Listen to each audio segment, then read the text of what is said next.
People who have high spinal cord injury and quadriplegia are often in the hospital for 6 weeks to 3 months, even longer sometimes, coming off the ventilator. And that whole stay is anxiety producing and full of pain, and we don't have a lot of ways of making life in the ICU better. Our hope was that we would create a VR experience so that we would put them into the VR experience, take them off the intubator, and then they wouldn't have all that stress because they wouldn't even notice that they're being taken off intubation. We didn't come in with this saying, we know the answer to this, right? So what we created were a suite of games that test a bunch of different game mechanics. It's not about adapting a game and making it work with a certain controller. It's about taking this controller that no games are made for and creating a game around the mechanics that that controller allows you to play. Just to be able to have a way to get away from my current reality into a virtual reality.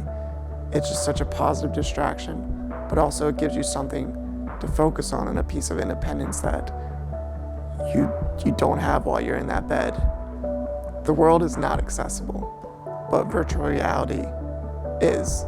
Collaboration with Shock Trauma was a real fit because of its nature as being experimental research. It's not trying to productize anything right now, right? We're not trying to sell you anything. It's not about that. It's about trying to answer and solve some questions. I came to MICA with basically zero coding knowledge, and to think that just a few years later I'd be making a VR game for like hospital patients, it's pretty crazy. It's been a lot of fun.